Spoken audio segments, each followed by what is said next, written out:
변화는 과정이라고 말씀드렸고, 그 과정의 첫 번째 그 비교로 벗기와 입기를 소개했습니다.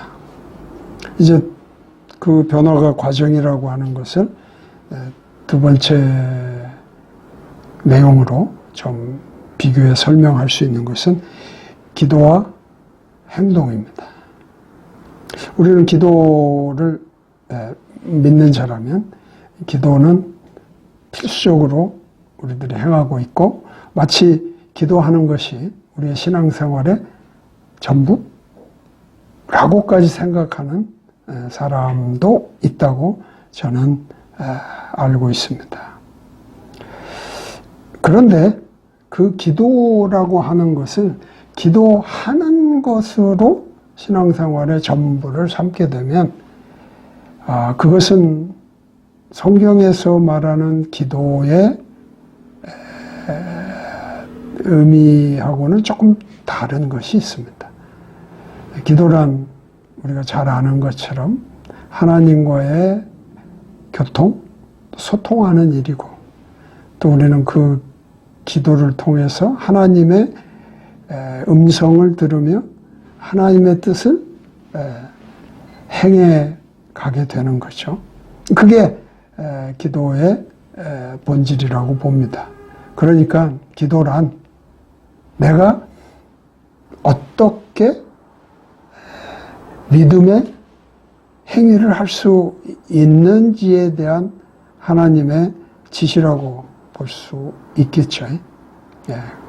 그런 관점을 우리가 갖게 된다면, 또 가지고 있다면 기도와 행동이라고 하는 그러한 과정을 쉽게 이해할 수 있을 것입니다. 기도는 순종적인 그리스도인의 삶의 필수적인 것입니다. 순종적인 삶을 살기 위해서는 기도는 필수적이라는 것이겠죠. 또한 기도하고 난 뒤에 특정한 것을 순종하기 위해서는 행동하는 것은 또한 중요한 것입니다. 기도했다고 그것이 짱 하고 이루어지는 건 아니잖아요. 기도하면 기도한 대로 행하는 것을 통해서 우리는 그 하나님의 뜻이 이루어짐을 알 수 있습니다. 곧 이것이 과정이라고 하는 거죠. 이게 곧 기도한 자의 변화라고 하는 거죠. 기도하고 행동하지 않는다면 과정이 없고 변화됐다고 말할 수 없을 것입니다. 종종 기도는 습관적으로 해야 함을 성경도 말하고 우리들의 기도 생활에도 배어 있습니다. 습관적이라고 하는 것 또는 습관이라고 하는 것이 좋은 점이 있습니다.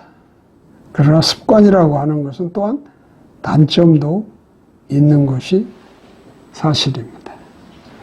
장점이라고 하는 것은 경고함과 경건에 도움이 되는 거죠. 기도를 습관 들이게 되면 경고함 속에서 내가 경건을 훈련하는 일에 매우 유익을 줄 수가 있습니다. 그러나 단점도 있습니다. 그건 뭘까요? 무기력하고 나태하며 오히려 그 습관이 기도의 능력을 떨어뜨리는 그런 것이 있습니다. 그러니까 기도 자체가 무의미한 그런 의미를 줄 수 있겠죠. 그 습관이란 이 장단점을 잘 고려해서 습관이 되어야 한다는 거죠. 기도가 그렇습니다. 마치 톱질을 할 때 보면 처음에는 어떤 내가 자르고 싶은 그 포인트에 그 톱을 올려서 아주 조심스럽게 이렇게 잘라갑니다. 그래서 어느 정도 그 내가 하고자 하는 일에 그 톱의 방향과 그 힘이 적당히 주어지면 이제 톱을 아주 쉽게 작동해서 내가 원하는 바에 일을 이루게 되죠. 그래서 기도란 즉 습관 들이기까지 정말 유념을 하고 기도에 대한 이해와 기도의 어떤 그 능력과 뭐 이런 것들을 정말 숙고하여 내가 기도를 익히면 이 기도는 나에게 큰 유익으로 또 기도가 기도의 내용대로 이루어지는 그 일에 큰 유익함을 갖게 된다는 걸 알 수 있을 것입니다. 기도하면 기도한 바를 행하는, 행동하는 그 일이야말로 매우 중요한 과정이요. 그것이 곧 기도를 통한 변화라고 할 수 있습니다. 또 성경적 변화에 있어서 과정이라고 우리가 볼 수 있는 세 번째 내용은 바로 실패와 고백입니다. 우리는 신앙생활을 모두가 하면서 느끼는 거지만 실패를 다 경험합니다. 결국 실패를 내가 인정할 때 곧 그 문제를 해결할 수 있는 지점에 서 있다고도 볼 수 있죠. 또 실패를 인정할 때 그 실패를 극복할 수 있는 시작점에 서 있다고도 볼 수 있습니다. 그래서 실패한 자리에서 실패를 하더라도 성경적으로 응답함으로써 하나님을 기쁘시게 할 수가 있습니다. 성경적으로 실패했더라도 성경적으로 내가 그것을 다루려고 하나님의 뜻을 구하면 우리는 당연히 거기에서 나오는 태도가 있습니다. 죄를 시인하고 고백하는 겁니다. 고백이라는 그런 거죠. 하나님의 뜻이 옳습니다라고 내가 동의하는 것입니다. 실패를 극복하고 또는 실패를 내가 이기고 서기 위해서는 바로 과정을 겪어야 됩니다. 그래서 실패를 내가 인정하고 그것이 나의 잘못으로 이루어졌음을 시인하면 고백을 통해서 우리는 변화될 수 있습니다. 실패와 고백은 그러한 한 변화의 과정을 나타내 보여주는 것입니다. 그리고 죄를 인식함으로써 그것을 고백하고 그것을 하나님의 방법으로 다루는 패턴을 개발할 때 주님의 능력을 우리는 인정하게 되는 것입니다. 결국은 고백으로부터 출발해서 결국 그 실패를 극복하기 위한 어떤 패턴을 내가 개발해 나가는 일은 매우 중요한 일이 될 것입니다. 또한 다른 사람에게 죄를 고백하는 것이 또한 필요합니다. 하나님께 죄를 시인하고 고백하는 것뿐만 아니라 그래서 나의 그러한 극복하기 위한 패턴들을 개발해서 하나님이 나에게 어떤 능력을 베푸심을 내가 인정하고 나갈 때 우리는 그 문제에 또한 죄를 지은 상대가 있다면 그 사람에게 죄를 고백함으로 그 사람과의 조화로운 관계를 다시 한번 회복하는 그러한 일이 이루어지는 것이야말로 우리는 변화를 분명하게 드러낼 수 있는 일이라 그렇게 말할 수 있습니다.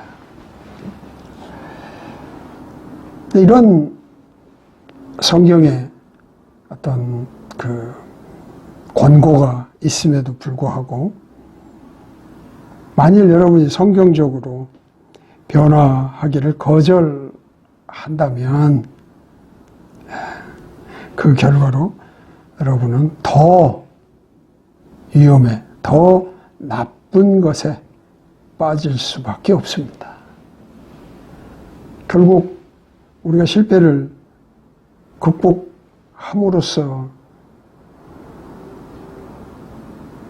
결국은 다른 그런 삶으로 승리하는 길을 나갈 수 있는 사람인데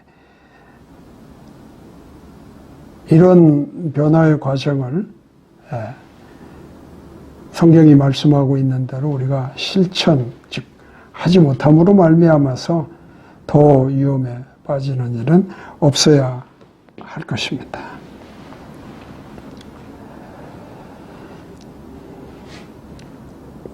우리가 그 변화를 해나가는 과정에서 보면 변화가 쉽게 이렇게 드러나지 않고 오히려 그 사람의 어떤 문제와 죄 이런 것들에 더 이렇게 빠져드는 이런 것들을 종종 주변에서 볼 수 있습니다. 그래서 결국에는 그런 것들이 외부로 혹은 주변으로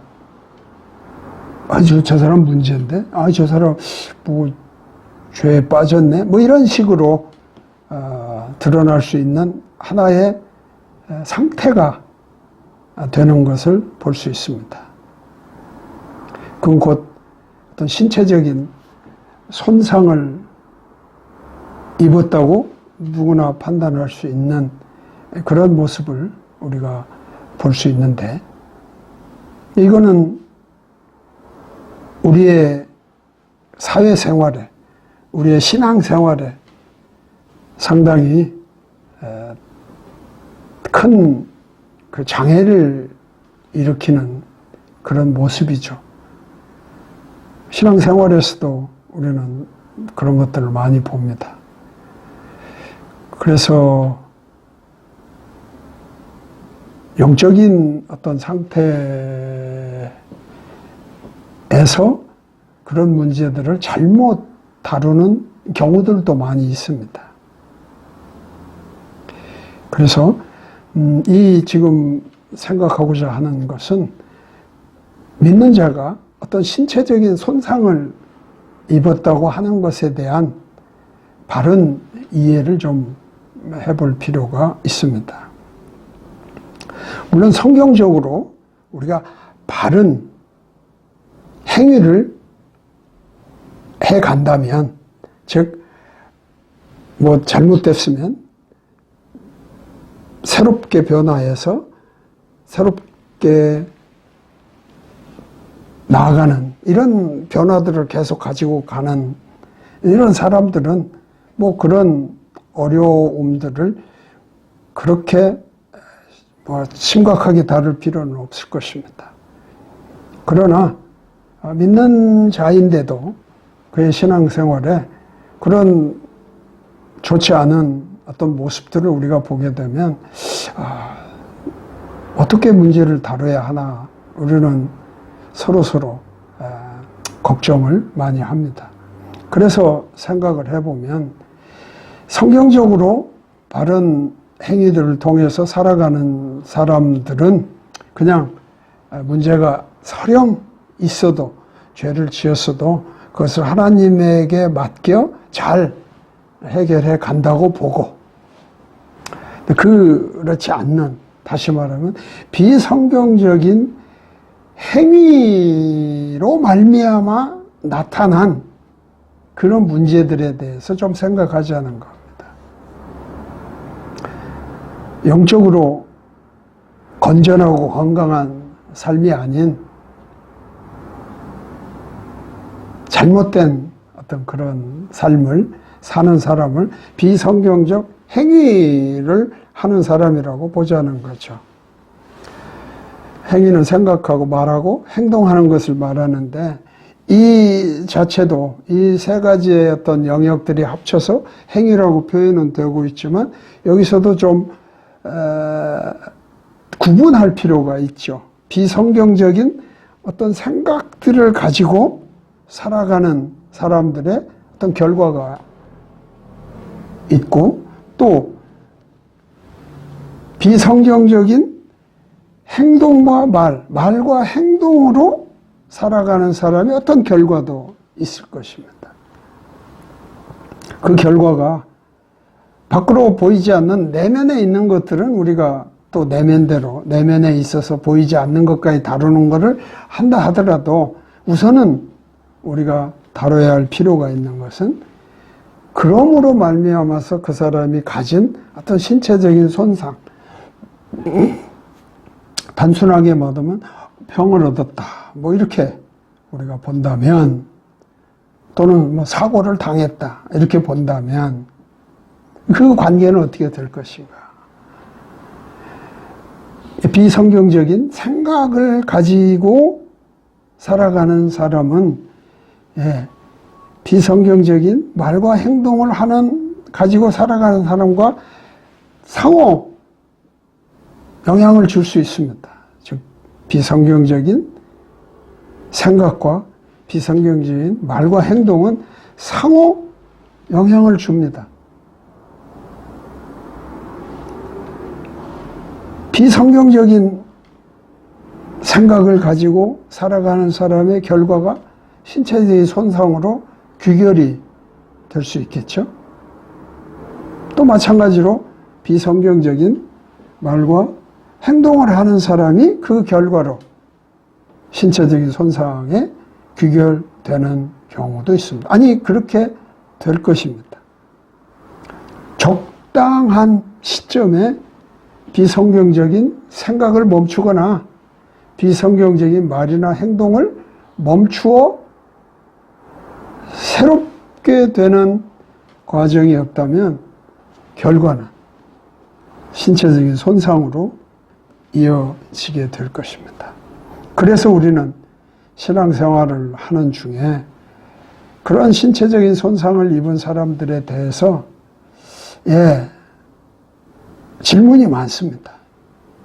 또 그 손상을 입은 사람 자신도 그런 것에 대한 고민이 많다고 볼 수 있습니다. 한번 이렇게 생각을 해보죠. 우리가 어떤 사람이 신체적인 손상을 입었습니다. 그 사람을 봤을 때 그 사람이 믿는 사람이기 때문에 무조건 그 신체적인 손상이 영적인 어떤 상황에서 빚어졌다고 생각해버리는 것은 좋은 태도는 아닙니다. 그래서 혹 이런 좀 무지막지한 상황들도 생기잖아요. 믿는 자가 신체적인 어떤 손상을 가지면 그 사람이 믿는 자라고 하는 영적인 관점에서 그 사람의 신체적인 손상을 영적인 어떤 것으로 치료 내지는 해결하려는 그런 무지한 그런 행동을 하는 사람도 있습니다. 이 잘못된 것입니다. 이유는 단순합니다. 그 신체적인 손상이 믿는 자라 할지라도 모두가 영적인 문제로 오는 것은 아닙니다. 비영적인 원인으로 그런 신체적인 손상이 있을 수도 있습니다. 그렇기 때문에 믿는 자의 신체적인 손상에 대한 믿는 자의 바른 태도는 그 신체적인 손상이 어디로부터 원인이 된 것인가를 면밀하게 살피는 것이 첫 번째 해야 할 일입니다. 그 결과 영적인 것으로 기인하여 신체적인 손상이 온 것이라면 영적인 관점에서 그 문제를 다루어 가는 일이 필요합니다. 그러나 만약 그 일이 비영적인 그런 것에 기인하여 발생된 것이라 한다면 그것을 무조건 영적인 관점에서 다루는 것은 비효과적이고 또한 비효율적인 것이 되는 것입니다. 그렇다면 그 신체적인 손상이라고 하는 것이 영적인 요인과 비영적인 요인이 결합되어질 수도 있습니다. 어느 것이 먼저 출발됐던 결과적으로 그 신체적인 손상에는 영적인 것과 비영적인 것이 이렇게 혼합되어 원인을 제공했다고 판단이 된다면 우리는 병행하여 그 문제를 다루어 주어야 합니다. 그럴 때 누가 영적인 책임을 가진 사람이 비영적인 책임을 가진, 즉 의사나 또 약사나 어떤 또 다른 그 기능을 가진 사람들의 도움을 통해서 그 문제를 해결해 간다고 할 때 과연 누가 그 사람의 신체적인 손상에 대해서 책임을 리드해 갈 것이냐 하는 문제가 마지막 남아 있습니다. 이때 권고하는 바는 분명히 영적으로 책임을 가진 사람이 리드를 해가는 일이 그 사람의 신체적인 손상을 온전하게 해결하는 데 도움을 준다고 말씀드릴 수가 있습니다. 주도적인 역할을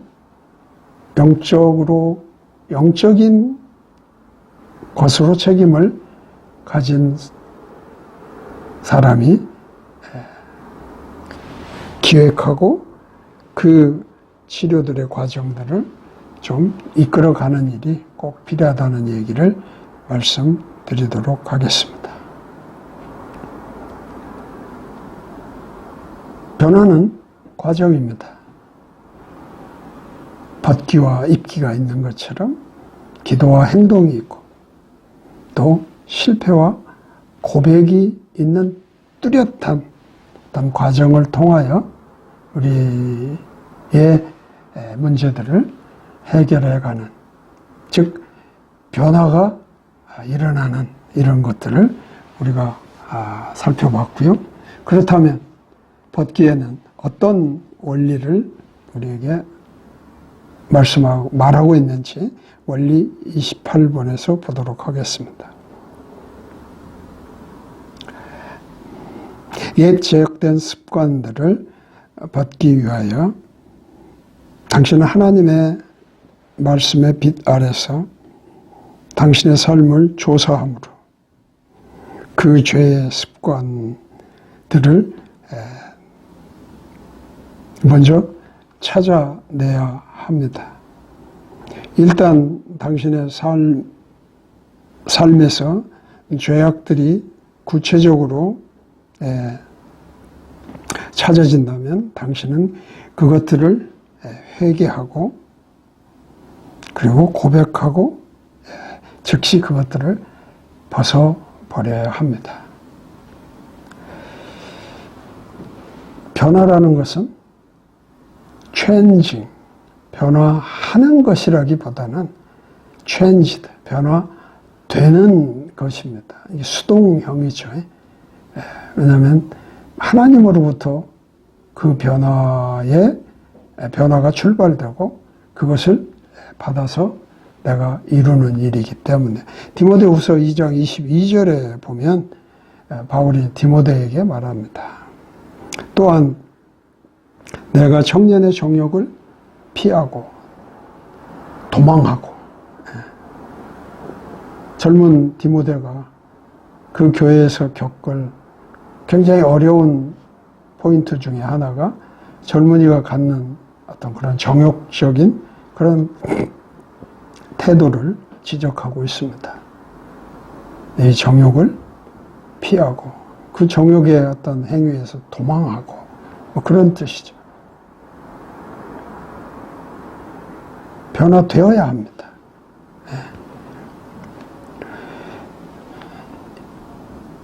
벗기가 그렇다면 입기는 어떤 원리를 제공하고 있나? 원리 29번에 보면 당신이 성령의 능력 안에서 의로운 행위들을 입음으로써 당신은 하나님을 영화롭게 하며 그분에 대한 당신의 사랑을 증명하고 그 모든 것에서 사람들을 기쁘게 하여야 합니다. 그분을 기쁘게 하여야 합니다.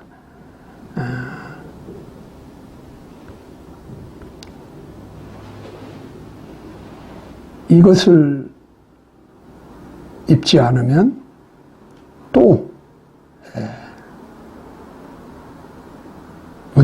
죄에 직면할 수가 있습니다.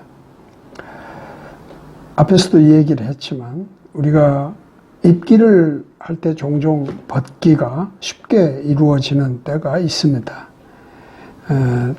그래서 디모데가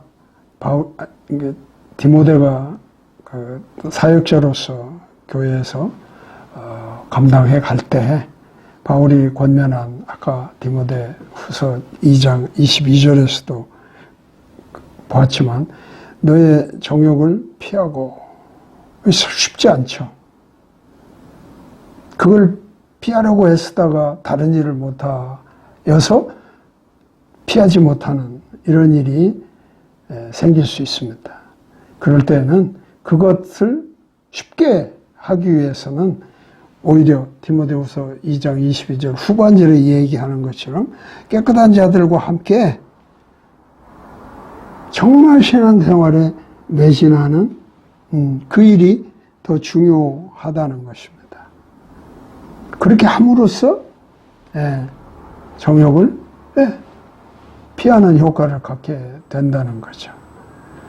더 쉽게 예를 들어서 설명하면 이런 겁니다.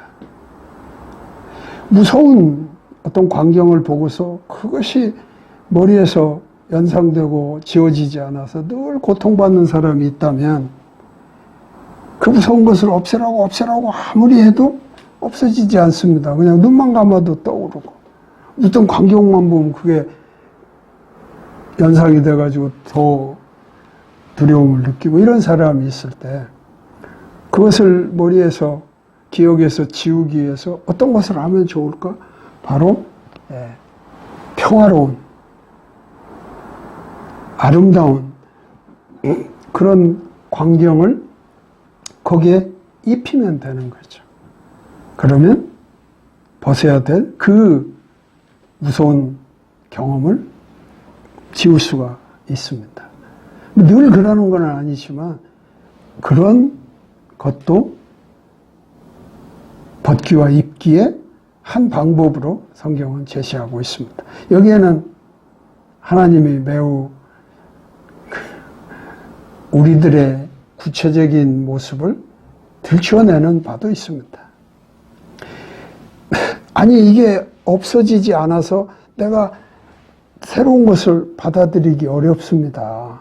이것이 없어져야 내가 새로운 것을 입을 텐데 이게 안 벗어져서 입지 못하겠습니다라는 핑계를 대는 경우도 생기겠죠. 그런 것을 제거하기 위해서 하나님은 종종 성경에 입기를 함으로 벗기가 어렵다는 것을 쉽게 할 수 있도록 하는 그런 지혜도 허락하셨다. 그런 말씀이 되겠습니다. 벗기와 입기를 우리가 생각할 때, 그런 변화를 생각할 때 우리가 변화되었음을 알 수 있고 또 변화됐다는 것을 지속하기 위해서는 우리의 마음이 지금 마인드인데요. 마음이 새롭게 되는 것이 중요합니다. 즉 에베소서 4장 22절로 24절까지 해서 23절에서 옛사람을 벗고 새사람을 입기 위해서 해야 되는 23절의 내용에 생각의 영을 새롭게 하여 그랬죠. 그래서 늘 우리의 마인드를 새롭게 하는 것이 필요합니다. 어떻게 새롭게 하는 것이 필요할까요? 한 세 가지로 설명하고 있습니다. 그리스도 안에서 당신의 성장에 관련하는 마음의 갱신이 있습니다. 그리스도 안에 성장하기 위한 우리의 마인드에 새롭게 하는 것이 필요합니다. 성령 하나님께서 수행하시는 계속적인 과정이 곧 바로 그리스도 안에서 우리가 성장할 때 우리의 마음을 새롭게 하는 것입니다.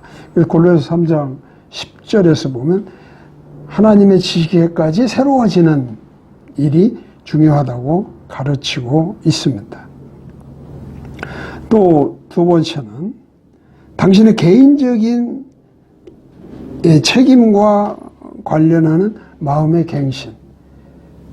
개인적으로 우리가 마음의 갱신을 위해서 내가 책임져야 할 게 있습니다. 또 내가 책임져야 하는 일에 늘 마음에 새롭게 하는 일이 필요합니다. 생각을 훈련하고 실천하는 것과 하나님의 말씀을 매일 배우는 이런 일이 책임을 가지고 해야 되는 그러한 일이 되는 것입니다. 이거는 성경을 우리가 중심으로 생각을 해야 될 것입니다. 성경 말씀을 순종하는 것은 그리스도를 닮은 마음의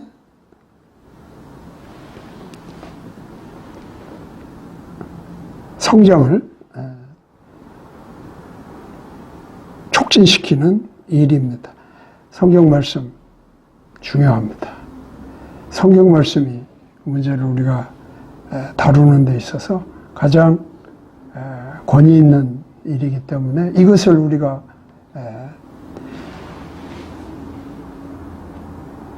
읽히고 읽고 듣고 뭐 이런 일이 필요하다는 거죠. 그래서 한 5가지로 이렇게 제시를 하고 있습니다. 말씀을 들으라. 말씀을 읽으라. 말씀을 공부하라. 말씀을 암송하라. 말씀을 묵상하라. 이건 과정이라고 보기보다는 이런 하나님의 말씀에 대한 세밀한 부분들을 우리가 관심 있게 가지고 말씀을 대해야 한다는 거죠. 말씀을 들을 때도 있습니다. 또 말씀을 내가 읽을 때도 있습니다. 말씀을 공부할 때도 있어야 합니다. 말씀을 암송하고 암송된 말씀을 늘 묵상하는 그런 일을 통해서 우리는 마음을 늘 새롭게 하는 그런 일에 집중할 수가 있을 것입니다.